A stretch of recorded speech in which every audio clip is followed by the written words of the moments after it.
Bueno, ya se está grabando, entonces voy a empezar a decir algunas cosas, a ver si nos acordamos qué queríamos hacer.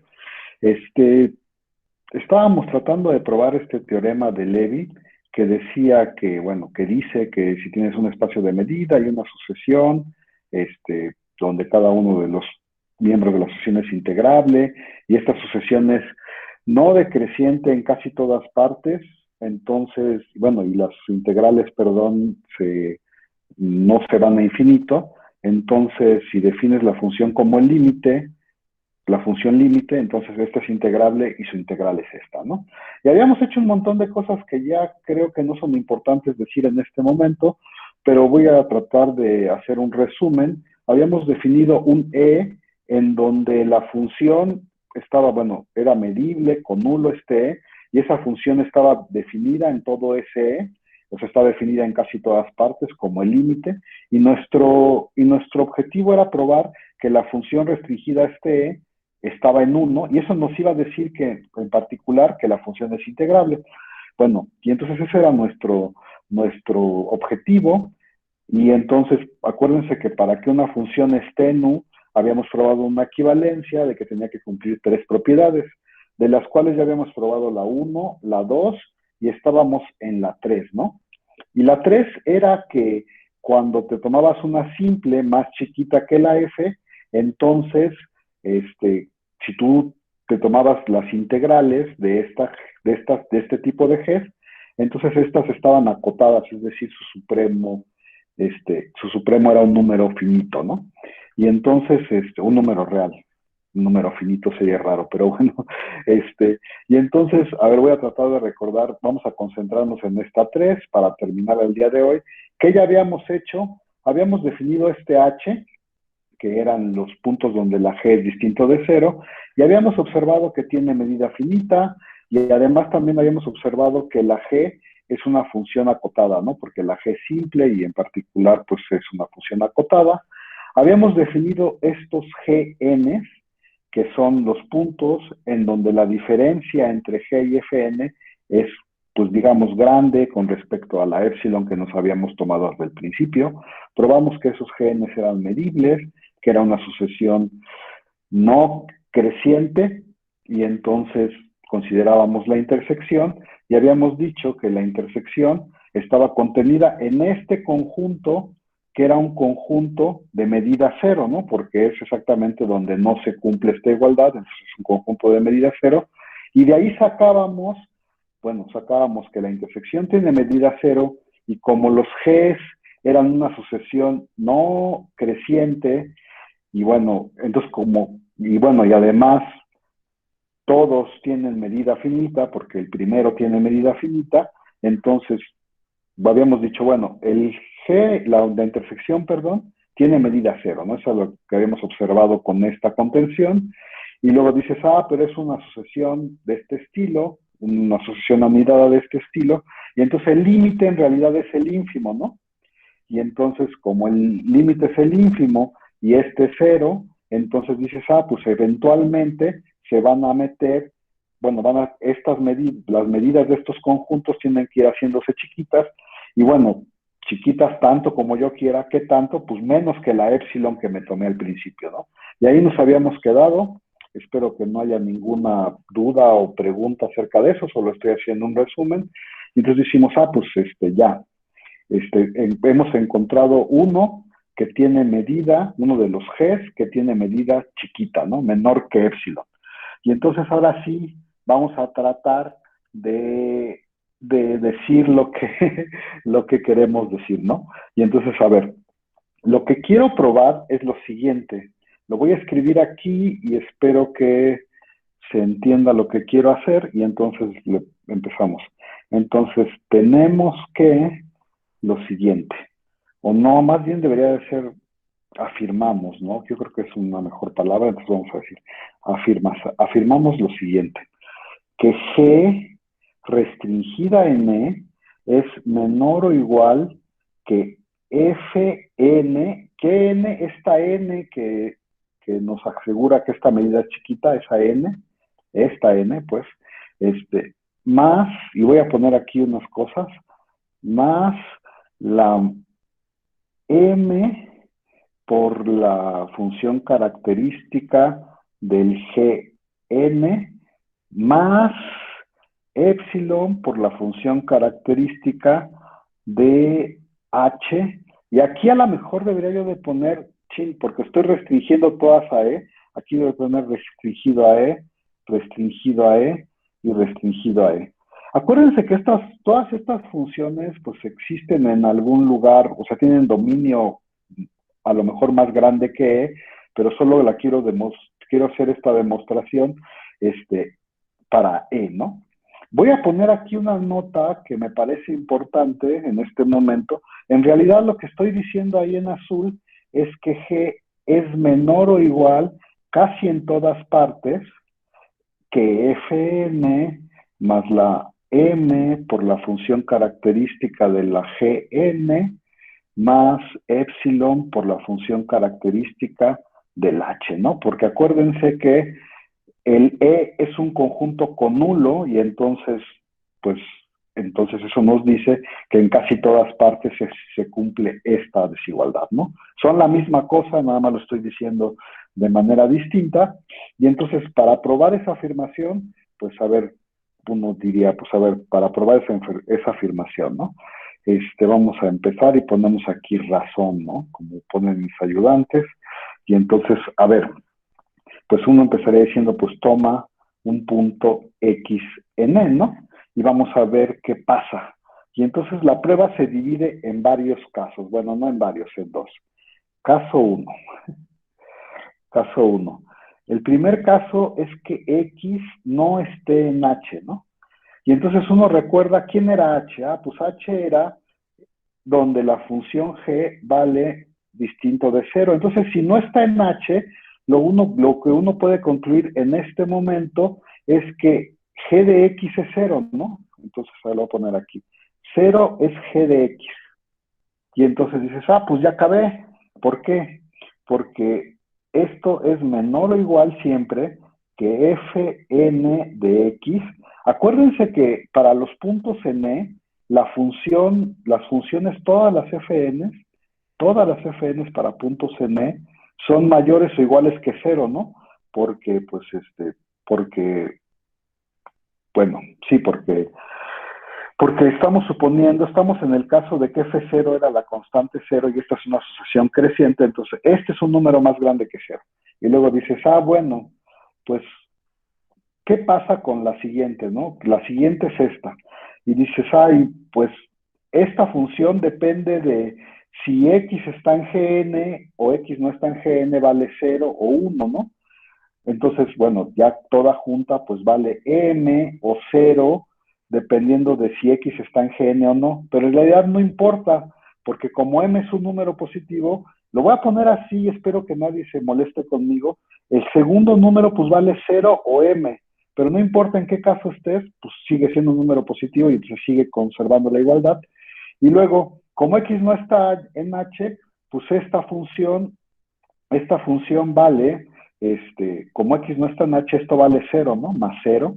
Y entonces la desigualdad se cumple. A ver, lo voy a escribir así. Esto es fn en x. El segundo sería, pues, 0 o m, que es la función característica de gn evaluada en x, dependiendo de dónde esté. Y aquí, pues, pones epsilon, la función característica en h evaluado en x, ¿no? Y entonces sí se cumple lo que queríamos que se cumpliera. Y el otro caso es que X esté en H, ¿no? Y este se divide en dos subcasos. A ver, los voy a poner, ya no sé por dónde ponerlos por aquí. Voy a poner X está, no sé si poner caso. Bueno, este es caso 2. Y entonces habría un caso 2.1 que sería si X está en Gn y el otro caso es que X no está en Gn, ¿no? Pero a ver, vamos poniendo, ¿no? ¿Qué significa que X, acuérdense que el X está en E, ¿no? Y ahora, ¿qué significa que esté en H y también esté en Gn? Pues a ver, hay que recordar quién era Gn, ¿no? Gn era, ¿dónde está la definición de Gn? Son los que valen, ¿qué es lo que quería poner? Que esté en Gn. Ah, bueno, que esté en GN creo que es el caso fácil, lo voy a escribir rápidamente. A ver, recuerde usted que M era una cota de G, ¿no? Y entonces G de X es menor o igual que M, pues eso siempre pasa para toda X. Y entonces dices, ah, pues bueno, a ver, voy a escribir esto de otra manera. G de X, pues es menor o igual que esta M más Fn de X, ¿no? Porque acuérdense otra vez, como X está en E, esta función es positiva, bueno, vale mayor o igual que cero.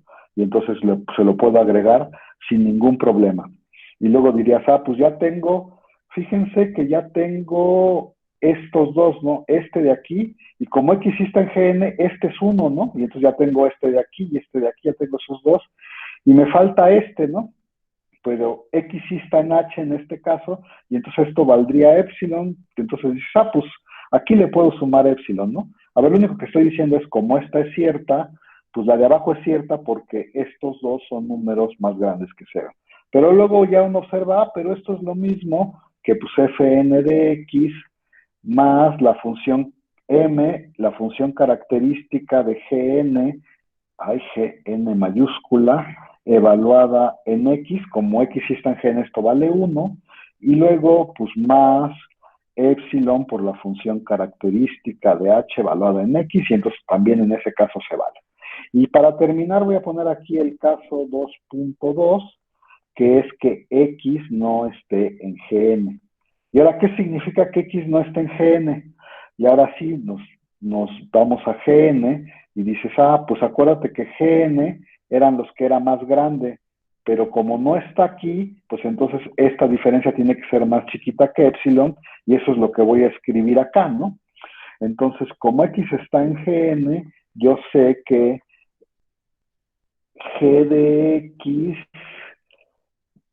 ya no sé cómo es, G de X menos Fn de X es menor o igual que epsilon. Ya nada más lo voy a reescribir rápido, espero que sí se pueda reescribir, entonces pues tengo que G de X es menor o igual que Fn de X, y aquí tengo la epsilon que necesito, me queda aquí, y luego podría yo aquí sumarle un cero, ¿no? ¿Por qué voy a sumarle un cero? Porque como X no está en Gn, entonces dices, ah, pues cuando yo evalúo X en esta función característica me va a dar cero, y cero por M es cero.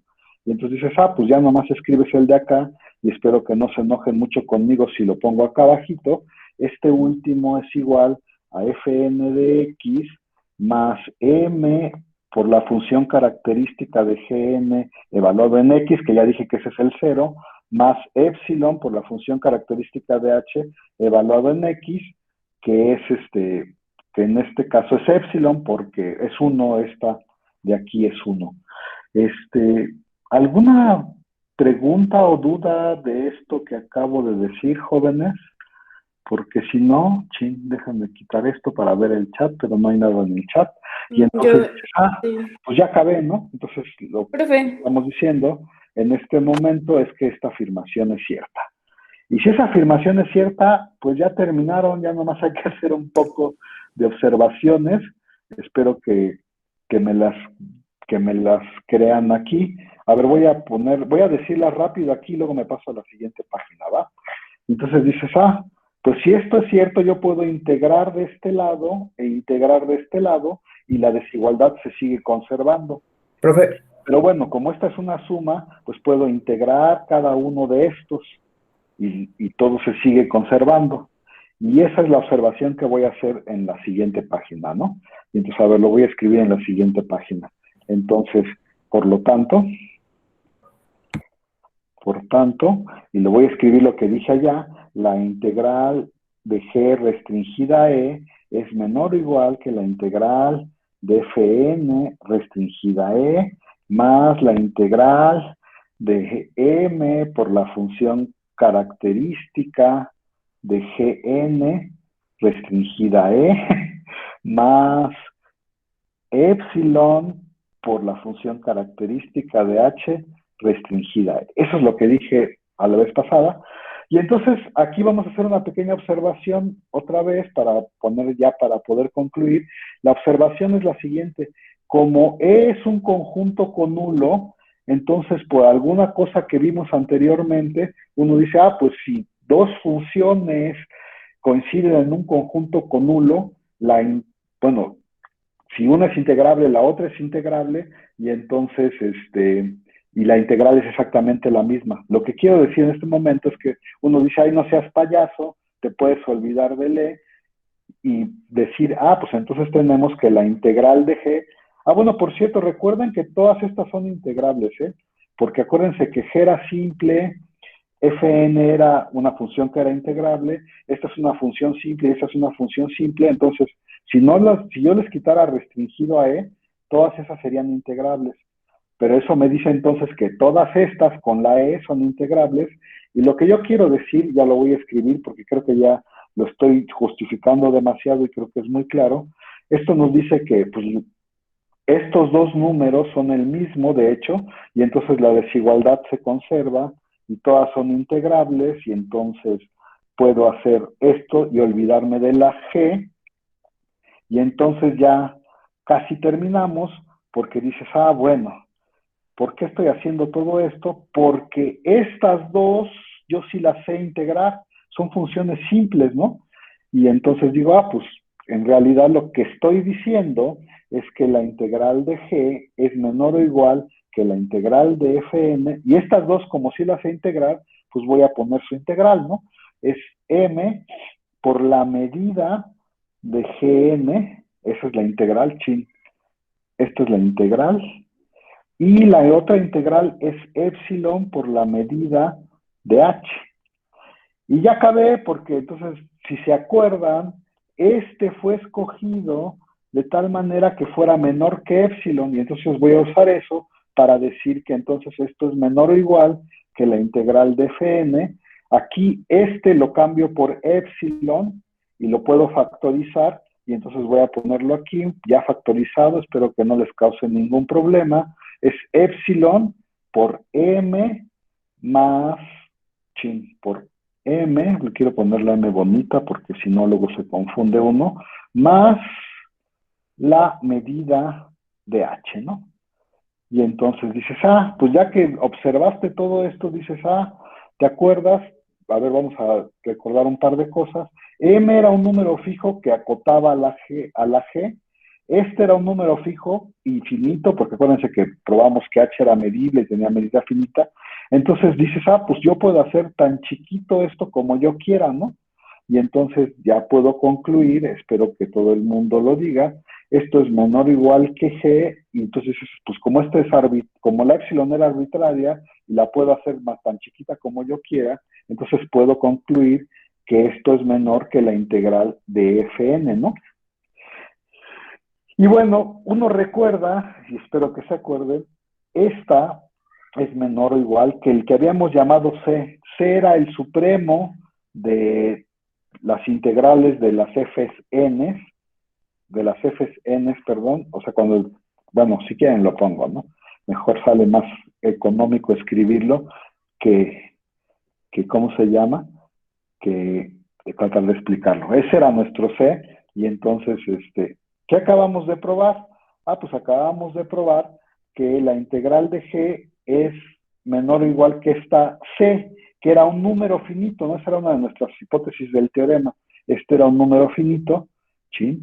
Y entonces, eso dice que, si este es un número finito, eso dice que, pues entonces, este número es una cota superior de la integral de G, y si recuerda uno cómo había empezado, habíamos dicho que G es simple y G era menor o igual, menor o igual casi en todas partes que F. Y entonces ya nada más voy a poner la conclusión. Lo que nos pedía 3 que probáramos, era lo siguiente. Por lo tanto, el supremo de las integrales de G, de tal manera que G es una función simple, y G es menor o igual que en casi todas partes que F, nos pedía que este fuera un número finito, y pues sí lo es, ¿no? Porque como C es un número finito, pues el supremo tiene que ser menor o igual que C.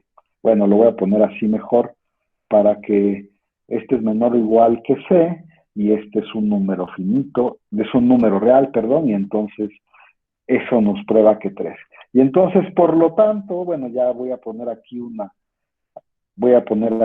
rayita y voy a decir, bueno, entonces, por lo tanto, ya se cumplen 1, 2 y 3, y eso nos dice que F restringida a E está en U.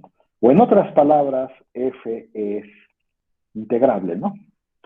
Que era una de las cosas que queríamos hacer. Y entonces, F es integrable.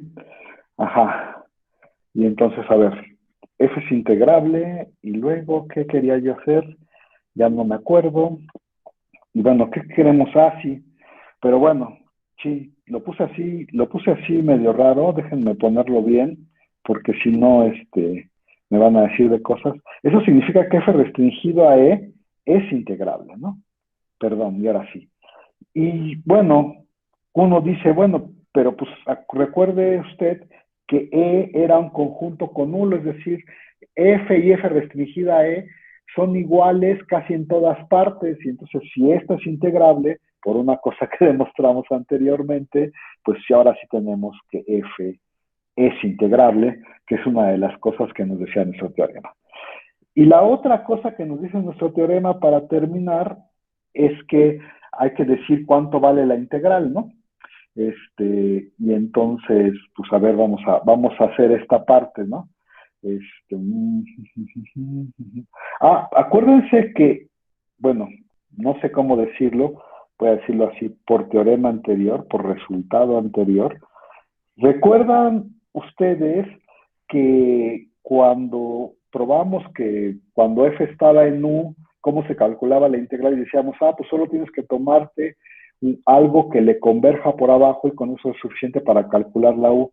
Pero bueno, de hecho probamos que la integral, que si f estaba bueno, que para calcular la integral cuando las cosas estaban en u, eso se podía calcular como el supremo exactamente de las G, de tal manera que G es simple y,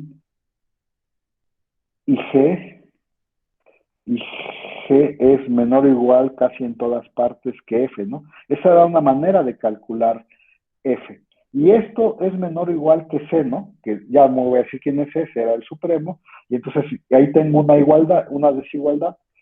Pero por otro lado, por otro lado, por otro lado, para toda n en los naturales, acuérdese usted que Fn era menor o igual casi en todas partes que Fn, ¿no? Eso era porque acuérdense que a China aquí le puse una Fn de más. Acuérdense que no, perdón, lo dije mal y espero que, perdón, lo escribí mal. Lo voy a escribir bien. Acuérdense que F era el límite y que esto era una sucesión creciente, ¿no? Entonces, Fn es menor o igual casi en todas partes que F, ¿no? Porque acuérdense, esta iba creciendo y F era el supremo, ¿no? De la sucesión en cada uno de los puntos. Y entonces, pues eso nos dice que la integral de F, no, a ver, sí, que la integral de Fn es menor o igual que f, ¿no? Y entonces dices, pues para toda n, perdón, que la integral de f, para toda n tenemos que la integral de Fn es menor o igual que la integral de f.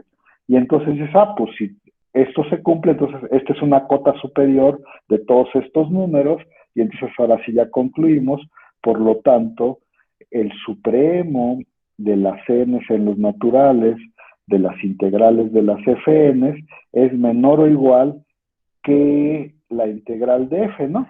Y entonces dices, pero ¿cómo se llamaba este? Este se llamaba c. Y entonces lo que estamos diciendo es que la integral es c, ¿no? Y entonces ya, para concluir, uno dice, pues por lo tanto, la integral de f de verdad es el supremo con n en los naturales de las integrales de las fn's, pero si no se acuerda, este es el límite porque es una sucesión creciente, ¿no? Cuando n tiene infinito de las integrales de Fn. Y esto termina la prueba, ¿no? Ya, ¿qué teníamos que probar? Vamos a recordarlo rápidamente. Teníamos que probar que f es integrable, ya lo tenemos, y además que la integral es el límite de las integrales, ¿no? Ya. Por cierto, si uno recuerda esto, bueno, si uno recuerda toda esta prueba, empezamos toda esta prueba diciendo, este es el caso 1. El caso 1 es que la primera sea 0 en casi todas partes, ¿no? Y entonces esto apenas termina el caso 1. Y entonces para terminar el teorema habría que hacer un caso 2. Y el caso 2, uno puede decir, ching, nos costó un montón de trabajo hacer el caso 1, a lo mejor el caso 2 es súper difícil, pero no, el caso 2 sale casi inmediatamente después de todo lo que dijimos. A ver, el caso 2 empezaríamos diciendo así, bueno, pues ahora no vamos a suponer nada, ¿no? Pero ya tenemos el caso 1 que por supuesto vamos a usar. Y entonces empiezas diciendo, defina usted para cada n en los naturales la siguiente sucesión. Gn que sea igual a Fn menos F0, ¿no? Y entonces hay que hacer unas observaciones triviales que nos van a llevar al caso 1, ¿no? La primera observación trivial es que ¿cuánto es G0, ¿no? Y entonces dices, cuando estás en 0, tienes F0 menos F0. Y entonces dices, pues F0 menos F0 es exactamente la constante 0, ¿no? ¿Sí? Creo que sí. Bueno, y la otra cosa que hay que recordar, a ver, la observación trivial 2 es, déjame pensar un segundo, algo no me gusta.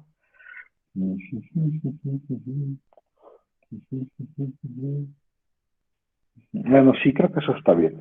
Entonces, la siguiente observación es que recuerde usted que Fn es menor o igual casi en todas partes que Fn más 1, ¿no?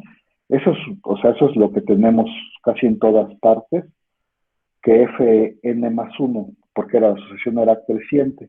Y entonces, usando esa desigualdad, si le restamos F0 a ambos lados, pues entonces en casi todas partes esto pasa, ¿no? Ay, ching, aquí me estoy menos F0, ajá. Pero esta se llama Gn y esta se llama Gn más 1, ¿no? Y entonces lo que estoy diciendo en este momento, espero que todo el mundo lo vea muy claro, es que las Gs cumplen exactamente lo que cumplían el caso 1, ¿no? La primera es 0 en casi todos lados y la asociación es creciente en casi todas partes, y entonces ya podemos decir, bueno, pues podemos aplicar el caso anterior, ¿no? Y entonces dices, aplicando el caso anterior a las Gs, a la sucesión de las Gs, a la sucesión de las Gs, ¿qué tenemos? Pues tenemos que el límite, que si definimos G como el límite cuando n tiende a infinito de las Gn, esta es integrable y la integral de G es igual al límite cuando n tiende a infinito de las integrales de Gn, ¿no? Eso es aplicando el caso anterior. Y entonces ya nada más habría que hacer un par de precisiones para terminar, y espero que con eso terminemos. Y entonces dices, a ver, pues, ¿qué onda con el límite cuando n tiende a infinito de las Fn's? Que en realidad ese es el que a mí me interesa, ¿no?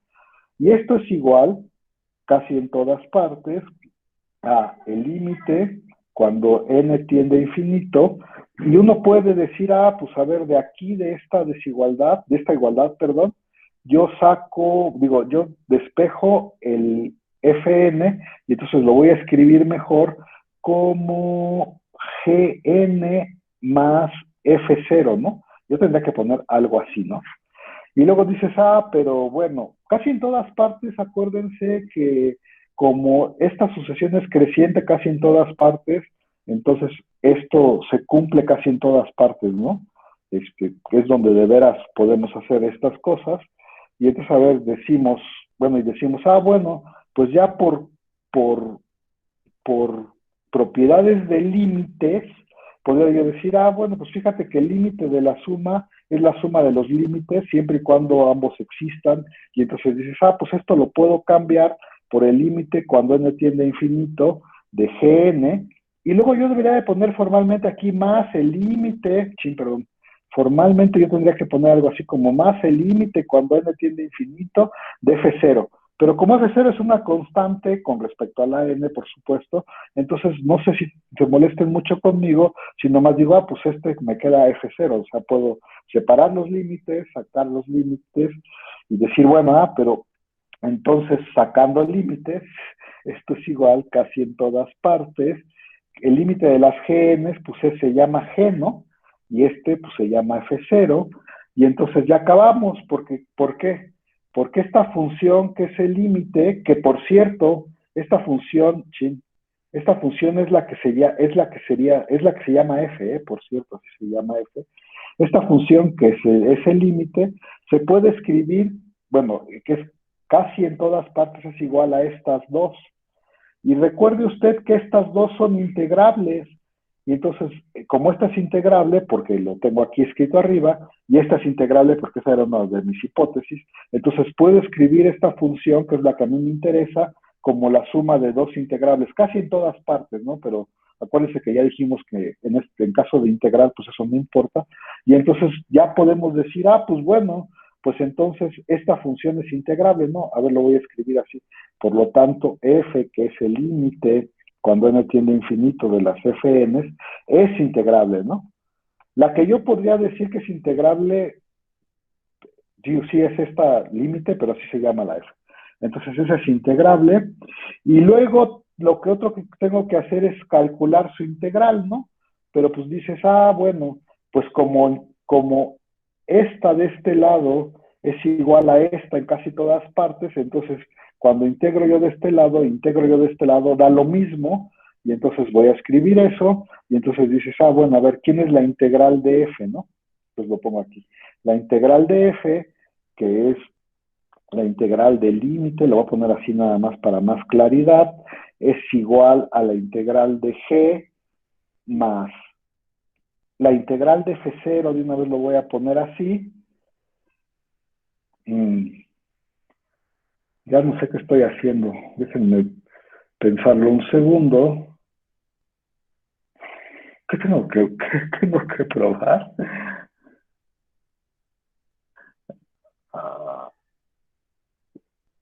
¿Qué tengo que probar? Ya no sé, ya me confundí. Espérenme un segundo.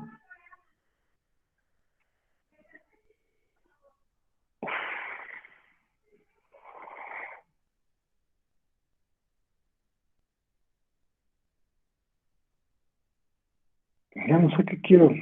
A ver, voy a escribirlo bien porque ya me confundí y así me confundo. Entonces, a ver, voy a escribirlo bien.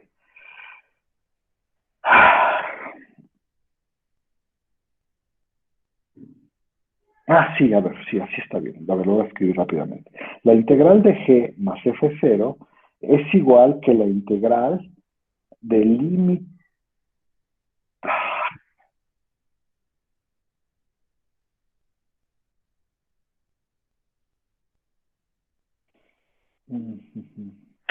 Ya me confundí, no sé por qué estoy confundido.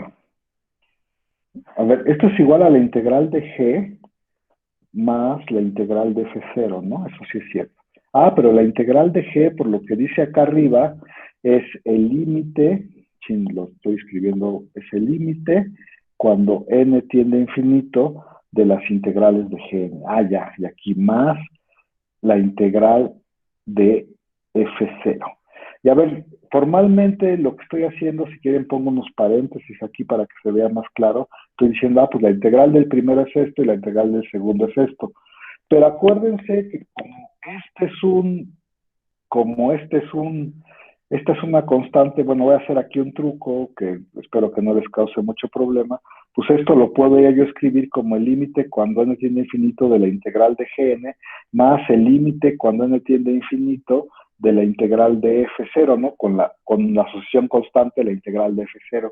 Y entonces dices, pues esto lo puedo meter, o sea, como el límite de la suma es la suma de los límites, esto lo podría meter en un solo paquete, así, y entonces diría, bueno, pero como la integral abre sumas, entonces ese paquete lo puedo escribir como la integral de gn más f0, pero eso de ahí es la integral, bueno, gn menos f0, pues como se observa acá arriba, es exactamente fn, y eso es la que yo quería probar.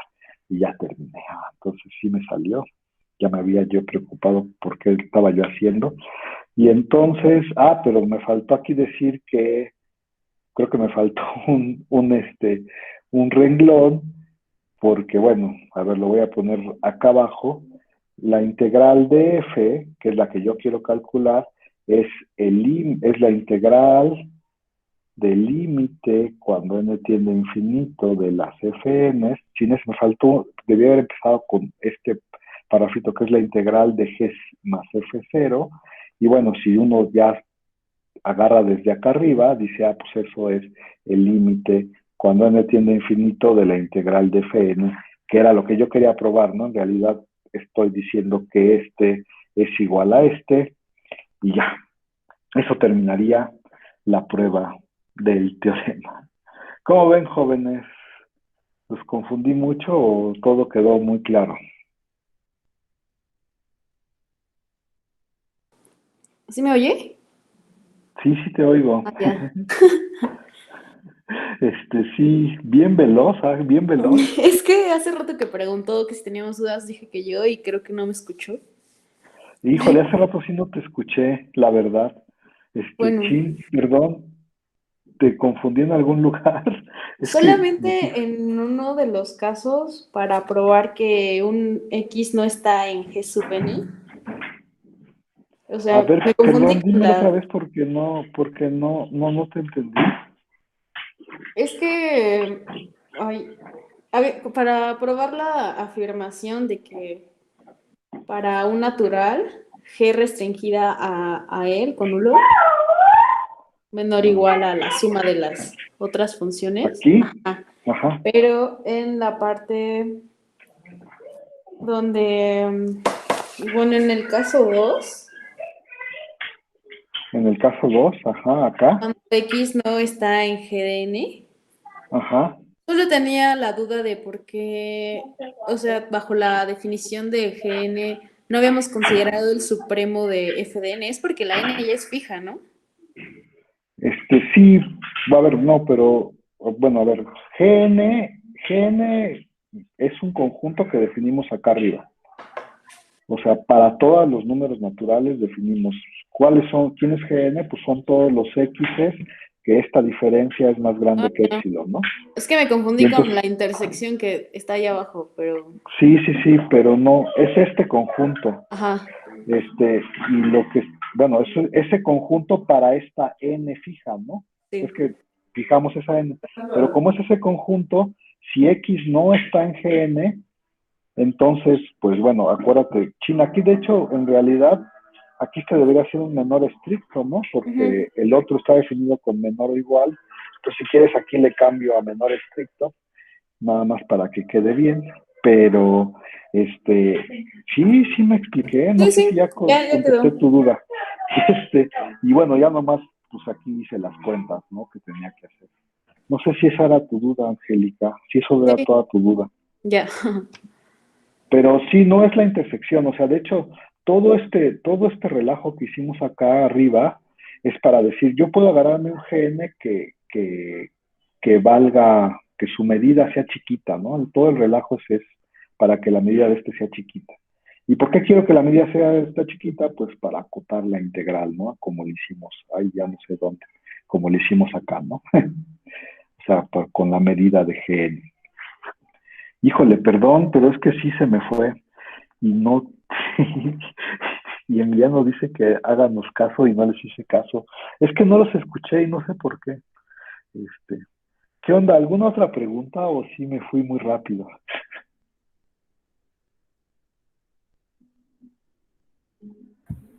No, todo bien. ¿Todo bien? Chin, tampoco abrí el chat. Creo que cometí muchos errores el día de hoy. ¿Cómo ves, Angélica? ¿Ya ahí le dejamos o quieres preguntar algo más? No, sí está bien. Solo puede ponerle tantito hasta el final de la prueba otra vez. Ah, sí. Ajá.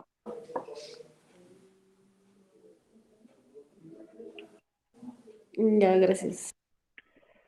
Sí, al final nada más. ¿Al final de esta o al final de la otra? Perdón, es que aquí terminamos el caso para U, ¿no?